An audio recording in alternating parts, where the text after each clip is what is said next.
অ্যাডোরেক্স এবং কার্ডিম ব্যবহার করেছিলাম। তো সেই ঔষধটার আসলে রিভিউ দেওয়ার জন্য আজকে আমরা বাগানে এসেছি। আসসালামু আলাইকুম ওয়া রাহমাতুল্লাহি ওয়া বারাকাতুহু। প্রিয় দর্শক, আজ বিকালে আমি ড্রাগন বাগানে চলে এসেছি।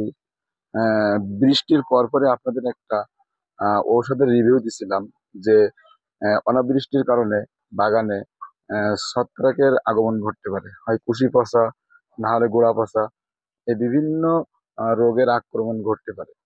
তো এই রোগের জন্য আমরা গোড়া পচা এবং কুশি পচা রোগের জন্য আমরা অ্যাডোরেক্স এবং কার্ডিম ব্যবহার করেছিলাম।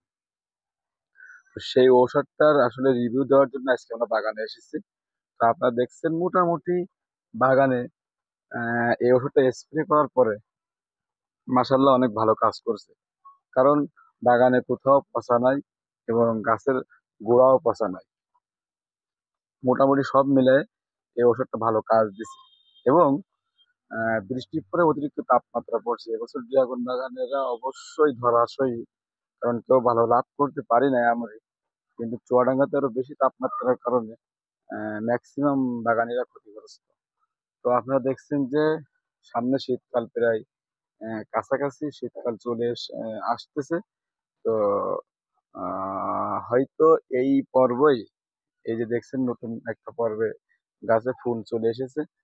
তো এই পর্ব হয়তো শেষ, এরপরে আর কোনো ফুল আসবে না। সামনে শীতকালে আর ড্রাগন বাগানে ফুল দেখা যায় না এবং ড্রাগন গাছে ফুল আসে না। তো জানি না যে পরিমাণে গরম পড়ছে, এই গরমে এই ফুলগুলা কতটুকু টেকবে।